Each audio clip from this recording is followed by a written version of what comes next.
TCS या Accenture?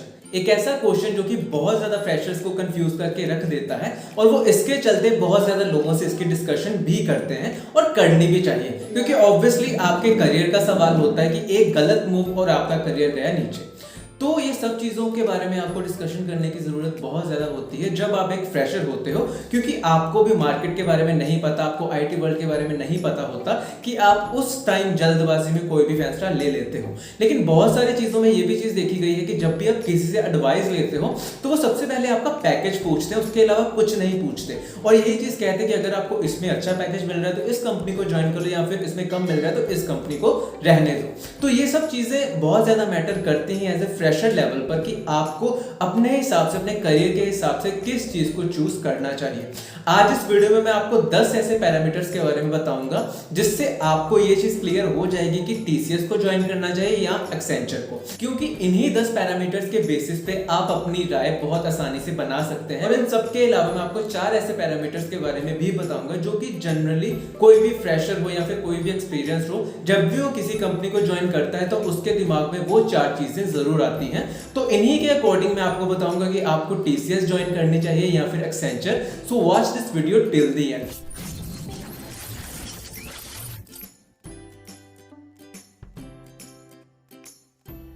तो सबसे पहले बात करते हैं रोल्स एंड सैलरी ऑफर। तो टीसीएस में 2 रोल्स होते हैं फ्रेशर्स के लिए। सबसे पहला होता है निंजा और दूसरा होता है डिजिटल प्रोफाइल के लिए।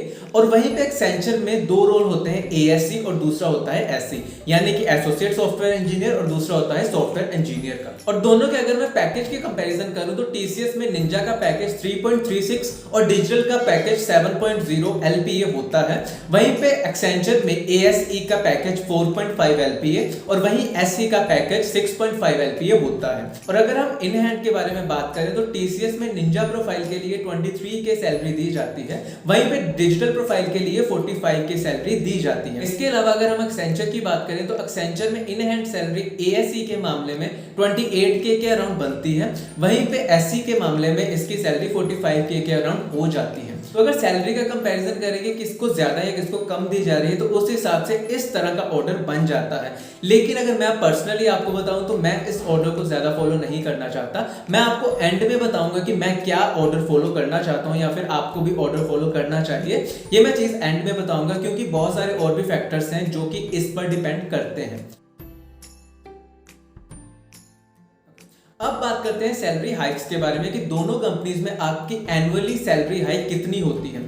तो अगर मैं टीसीएस की बात करूं तो टीसीएस में ऑन एन एवरेज 6 to 10% की हाइक आपको दी जाती है आपकी करंट सैलरी के ऊपर। और वहीं अगर मैं एक्सेंचर की बात करूं तो वहां पे 8 से लेके 15% की सैलरी हाइक आपको दी जाती है। सैलरी हाइक का अगर मैं कंपैरिजन करूं तो यहाँ पे एक्सेंचर की ज्यादा है। और मैं आपको ये चीज भी कहना चाहता हूं कि अगर आपकी परफॉर्मेंस बहुत ज्यादा अच्छी भी हो, यानी कि एक्सेप्शनली बहुत ज्यादा अच्छी हुई एज कंपेयर टू योर बाकी के टीममेट्स, देन आपको उसके अलावा भी बोनस दिए जा सकते हैं एक्सेंचर में। और इवन कि मिड वे में भी आपका इंक्रीमेंट हो जाता है एक्सेंचर के केस में, जो कि टीसीएस में बिल्कुल भी पॉसिबल नहीं होता। टीसीएस में एक प्रॉपर प्रोसेस फॉलो किया जाता है जिसमें आपका कभी भी इससे ज्यादा या इससे कम सैलरी नहीं होती, लेकिन एक्सेंचर में इसकी फ्लक्चुएशन हो जाती है। तो अगर मैं इन दोनों का कंपैरिजन करूं तो सैलरी हाइक्स के मामले में एक्सेंचर को मैं ज्यादा प्रेफर करूंगा एज कंपेयर टू टीसीएस। तीसरा पॉइंट है ब्रांड वैल्यू। सबको पता है कि अगर आपके पास कोई ब्रांड वैल्यू होती है तो उसका फ्यूचर में जाके बहुत फायदा होता है। और अगर मैं ब्रांड वैल्यू का कंपैरिजन टीसीएस और एक्सेंचर दोनों के साथ करूं तो दोनों की ही ब्रांड वैल्यू एक जैसी है, यानी कि ऐसा नहीं कह सकते कि कोई 19-20 है, दोनों ही एक जैसी हैं। कल को आप इन दोनों कंपनीज में से निकल के किसी भी और कंपनी में जाते हो तो आपको इक्वली ही ट्रीट किया जाएगा, चाहे आप एक्सेंचर से हो चाहे आप टीसीएस से हो। ब्रांड वैल्यू का अगर मैं कंपैरिजन करूं तो बोथ आर सेम। चौथा पॉइंट है जॉब सिक्योरिटी। पहली बात मैं आपको ये बता दूं कि अगर आप एक फ्रेशर आप किसी भी एमएनसी में चले जाते हो तो वहां पे जॉब सिक्योरिटी बहुत ज्यादा होती है, क्योंकि इनिशियल के 2-3 सालों में नहीं किसी को फायर किया जाता एम ही, अगर आपकी परफॉर्मेंस ज्यादा ही वीक हो। लेकिन अगर मैं दोनों में कंपैरिजन करूं, अगर मैं एक्सपीरियंस मंथ्स को भी काउंट करूं तो टीसीएस में जॉब सिक्योरिटी ज्यादा देखी गई है एज कंपेयर टू एक्सेंचर। ऐसा नहीं कह रहा कि एक्सेंचर में बहुत कम, एक्सेंचर में भी बहुत अच्छी जॉब सिक्योरिटी होती है, लेकिन अगर मैं दोनों का कंपैरिजन करूं तो TCS is preferable as compare to Accenture in terms of job security. पांचवें पॉइंट की अगर मैं बात करूं तो पांचवा पॉइंट होता है कंपनी बॉन्ड्स। अगर मैं बॉन्ड की बात करूं तो मैं आपको सबसे पहले ये चीज बताना चाहता हूं कि बॉन्ड और नोटिस पीरियड दोनों अलग अलग चीजें होती हैं। बॉन्ड में आपको कुछ अमाउंट पे करना पड़ता है जब आप एक पर्टिकुलर इंटरवल के लिए वो सर्विस नहीं दे पाते, या फिर आप अगर पहले ही उससे मूव करके दूसरी कंपनी में जाना चाहते हो तो उस टाइम पे आपको कुछ पेनल्टी पे करनी पड़ती है जिसको बॉन्ड कहा जाता है। और दूसरे केस में क्या होता है कि नोटिस पीरियड। नोटिस पीरियड हर एक कंपनी, इवन की फ्रेशर और एक्सपीरियंस दोनों को ही सर्व करना पड़ता है हर एक कंपनी में जाके। उसमें क्या होता है कि आपको 2-3 महीने का टाइम दे दिया जाता है कि आपको उस इंटरवल में किसी और रिसोर्स को प्रिपेयर करना पड़ता है आपकी रिप्लेसमेंट के लिए। तो इन दोनों को कभी भी मिक्स मत कीजिएगा, दोनों अलग अलग चीजें हैं। मैं पर्सनली प्रेफर नहीं करता किसी भी कंपनी में अगर बॉन्ड हो तो। जनरली हम देखते हैं कि 1 साल, 2 साल, 3 साल, 4 साल का बॉन्ड होता है। मैं पर्सनली इन सब चीजों को प्रेफर नहीं करता। हाँ, अगर हम मैक्सिमम से मैक्सिमम लेकर चले तो एज ए फ्रेशर को 1 साल का बॉन्ड एक्सेप्ट कर लेना चाहिए, लेकिन 1 साल के ऊपर कभी भी एक्सेप्ट नहीं करना चाहिए। तो अगर मैं दोनों ही कंपनीज की बात करूं यानी टीसीएस और एक्सेंचर की, तो टीसीएस के केस में हमें बॉन्ड देखने को मिलता है जो कि है 50,000 का बॉन्ड। अगर 1 साल के अंदर आपने कंपनी को छोड़ दिया तो आपको 50,000 रुपए पे करने पड़ते हैं। और दूसरे केस में एक्सेंचर में सिर्फ आपको नोटिस पीरियड सर्व करना पड़ता है, वहां पे किसी भी तरह का बॉन्ड नहीं होता। तो इन दोनों को अगर मैं कंपेयर करूं तो मैं इसमें एक्सेंचर को ज्यादा प्रेफर करूंगा as compare to TCS. 6 point है केटी या फिर ट्रेनिंग प्रोग्राम, यानी कि नॉलेज ट्रांसफर या फिर केटी प्रोग्राम। ये होता है कि जब भी आप किसी भी प्रोजेक्ट को ज्वाइन करते हो तो उससे पहले उस प्रोजेक्ट के रिलेटेड आपको कुछ केटी दी जाती है, यानी कि नॉलेज ट्रांसफर की जाती है कि आप उस प्रोजेक्ट में काम करने लायक हो जाओ। डायरेक्टली आपको ये सब चीजें नहीं कह दिया जाएगा कि इसको बनाकर दो, ये मॉड्यूल बनाओ, ये मॉड्यूल बनाओ, ऐसा नहीं कहा जाता। इन दोनों कंपनीज में ऐसा होता है कि आपको पहले इसके रिलेटेड प्रॉपर ट्रेनिंग्स दी जाती हैं, उसके बाद ही आप किसी प्रोजेक्ट में काम कर सकते हो। तो अगर मैं कंपैरिजन करूं दोनों ही कंपनीज का, तो दोनों कंपनी में इक्वल अपॉर्चुनिटीज मिलती हैं आपको लर्न करने के लिए, तो मैं इन दोनों को इक्वल ही रखूंगा इस केस में। 7वां पॉइंट है वर्क लाइफ बैलेंस। अगर हम वर्क लाइफ बैलेंस का कंपैरिजन दोनों कंपनीज में करेंगे तो मैं आपको ये चीज बता दूं, ये डिपेंड करता है प्रॉपर्ली आपके लक पे कि आपको कौन सा प्रोजेक्ट में काम करने को मिल रहा है। जनरली हम देखते हैं कि यार कोई टीसीएस में काम कर रहा है, वो कह रहा है यार मुझे बहुत प्रेशराइज फील हो रहा है, और सेम सिचुएशन कभी-कभी एक्सेंचर में भी देखने को मिलती है जब वो भी सेम चीज कहते हैं कि यार मेरे प्रोजेक्ट में बहुत काम है, बहुत हेक्टिक रहता है, मैं बहुत प्रेशराइज फील करता हूं। तो दोनों ही केस में ये सब चीजें देखने को मिलती हैं। लेकिन अगर हम ऑन एन एवरेज लेकर चले कि अगर सब प्रोजेक्ट या फिर सब एम्प्लॉयज को कंपेयर करके देखें, then on an average TCS में वर्क लाइफ बैलेंस बेटर माना जाता है एज कंपेयर टू एक्सेंचर, क्योंकि एक्सेंचर में एक रिसोर्स को मल्टीपल प्रोजेक्ट्स में भी डाल दिया जाता है जो कि टीसीएस में नहीं किया जाता। तो इसके कारण आपके ऊपर एक अननेसेसरी प्रेशर बनने लग पड़ता है, जिसके कारण आपका वर्क लाइफ बैलेंस थोड़ा खराब हो जाता है। तो मैं अगर वर्क लाइफ बैलेंस के केस में अगर मैं बोलूं तो मैं टीसीएस को ज्यादा प्रेफर करूंगा एज कंपेयर टू एक्सेंचर। लेकिन मैं ये भी चीज कहना चाहता हूं कि सब कुछ आपके लक पर डिपेंड करता है कि आपको कौन सा प्रोजेक्ट मिल जाए। क्या पता आप टीसीएस में जाओ और आपको बहुत अच्छा प्रोजेक्ट मिल जाए, यहाँ पे वर्क लाइफ बैलेंस बहुत अच्छा है, और सिमिलर सिचुएशन एक्सेंचर में भी हो सकती है, या फिर वाइस वर्सा, दोनों में उल्टा भी हो सकता है। तो ये प्योरली डिपेंड करता है कि आपको कौन सा प्रोजेक्ट मिलता है दोनों कंपनीज में जाके। 8वां पॉइंट होता है कि how much your skill set been valued in both the companies. तो टू बी ऑनेस्ट आपके स्किल सेट की इतनी ज्यादा वैल्यू नहीं होती अगर आप एक फ्रेशर होते हो। तो इनिशियल लेवल पे आपको इनिशियली कोई भी प्रोजेक्ट दे दिया जाता है, चाहे आपको वो आता हो ना आता हो, आपसे नहीं पूछा जाता। दोनों कंपनीज का सेम ही सीन है कि आपको जब भी किसी प्रोजेक्ट में डाला जाता है तो आपको शुरू से केटी या फिर ट्रेनिंग प्रोग्राम दी जाती है ताकि आप उन सब चीजों को पढ़ सके, उसके लिए आपको प्रॉपर्ली टाइम भी दिया जाता है। लेकिन आपके स्किल सेट को ज्यादा वैल्यू नहीं दी जाती जब आप एक फ्रेशर होते हो। तो आपसे पूछा भी नहीं जाता कि आपको क्या आता है या फिर क्या नहीं, उसके रिलेटेड आपको प्रोजेक्ट भी मिले या नहीं वो आपके प्रॉपर्ली किस्मत पर डिपेंड करता है।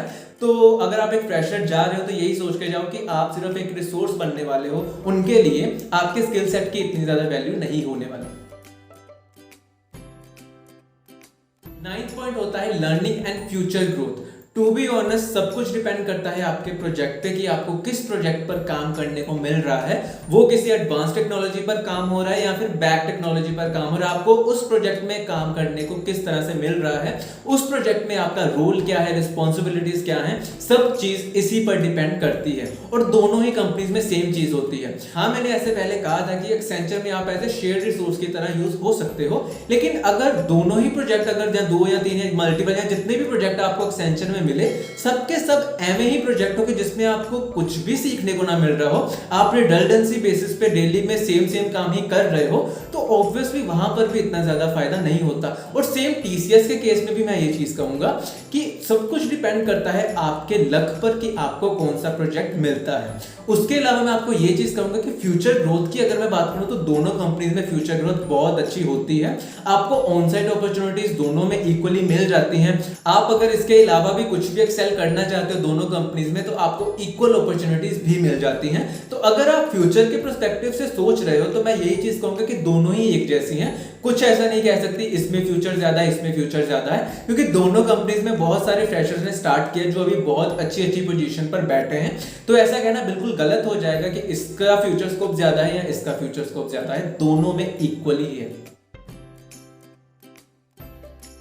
पॉइंट है रीहायरिंग पॉलिसी। रीहायरिंग पॉलिसी का मतलब होता है कि आपको फिर से रीहायर करना, जो कि टीसीएस में नहीं होता। टीसीएस में नो रीहायरिंग पॉलिसी चलाई जाती है, यानी कि अगर आपने वहां पे एक बार ज्वाइन कर लिया और आपने 3-4 सालों के बाद वहां से रिजाइन करके कहीं दूसरी कंपनी में चले गए, तो उसके बाद आप टीसीएस में नहीं आ सकते, जो कि एक्सेंचर में पॉसिबल है। एक्सेंचर में अगर आप एक बार बाहर चले जाते हो तो उसके बाद आप फिर से आ सकते हो, अगर आपके पास वैसे स्किल सेट हो, वैसा इंटरव्यू क्लियर हो जाए। ये फैसिलिटीज आपके पास होती है इन केस ऑफ एक्सेंचर।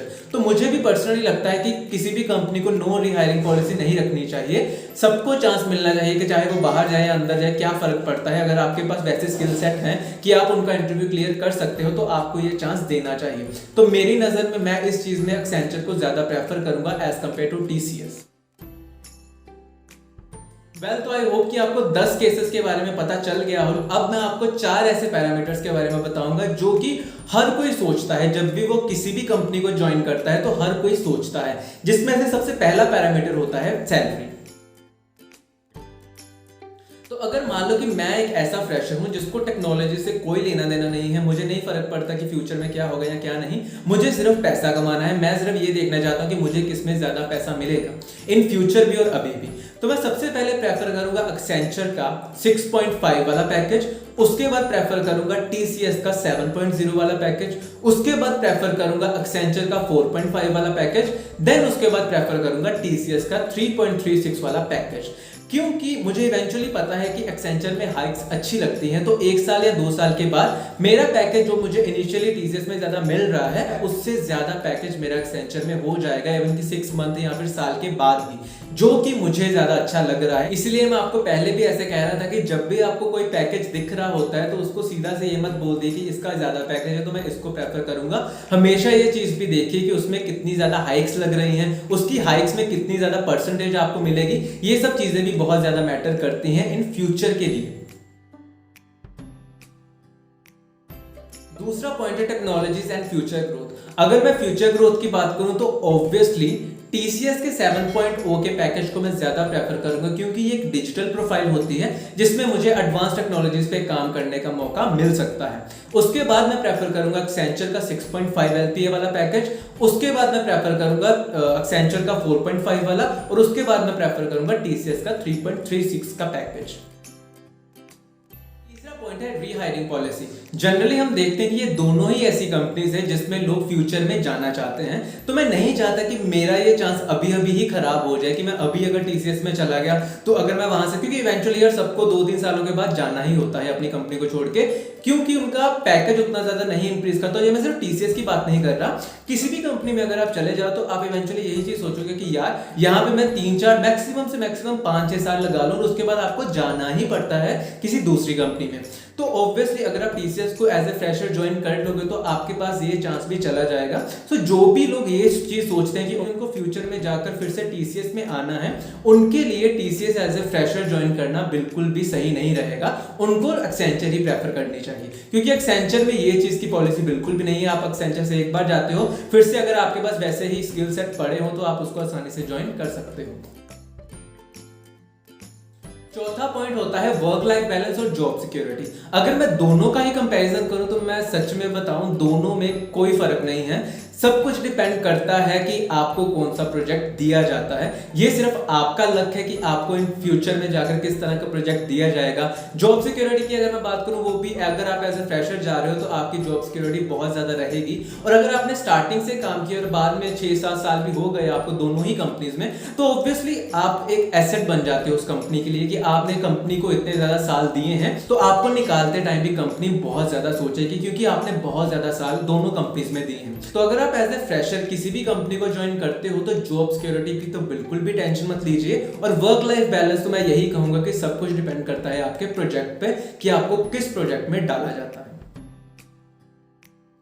अब मैं आपको अगर अपने पर्सनल ओपिनियन की बात करूं कि मैं दोनों में किसको चूज करूंगा, तो मैं डेफिनेटली प्रेफर करूंगा एक्सेंचर को, अगर दोनों पैकेज कंपैरेटिवली सेम हो। अगर एक्सेंचर में मुझे 6.5 का पैकेज ऑफर किया हो और टीसीएस ने मुझे 7.0 का पैकेज ऑफर किया हो तो मैं एक्सेंचर को चूज करूंगा। और सिमिलरली जो इसके लोअर पैकेजेस हैं उसमें भी एक्सेंचर को चूज करूंगा। लेकिन अगर ऐसी कंडीशन आ जाती है कि एक्सेंचर का पैकेज अगर 4.5 मुझे ऑफर हो रहा है और टीसीएस ने मुझे 7.0 का पैकेज ऑफर हो रहा है, तो मैं ऑब्वियसली टीसीएस को प्रेफर करूंगा। क्योंकि यार तो ये कोई ऐसा कंपैरिजन नहीं है कि यार कोई 1-2 हजार का डिफरेंस आ रहा है पर मंथ के बेसिस पे।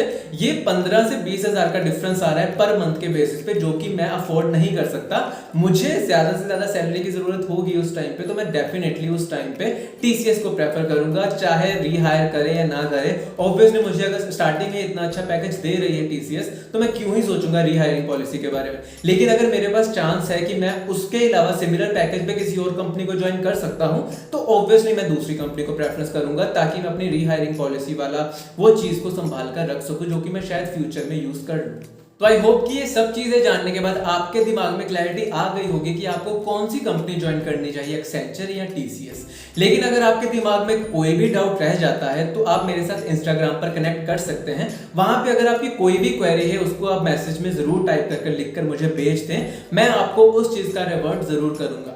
इसके अलावा अगर आपको ये वीडियो अच्छी और इन्फॉर्मेटिव लगी हो तो इस वीडियो को लाइक और शेयर करना ना भूलें। इसके अलावा अगर आपके मन में अभी भी कोई भी डाउट रह जाता है तो आप अभी अभी कमेंट सेक्शन में जाके कमेंट कर सकते हैं। मैं पूरी कोशिश करूंगा उन सब कमेंट का रिप्लाई करने का। इसके अलावा मेरे चैनल को जरूर सब्सक्राइब कर लीजिएगा, ताकि मैं ऐसी ही वीडियोस आप तक और भी लेके आ सकूं। धन्यवाद।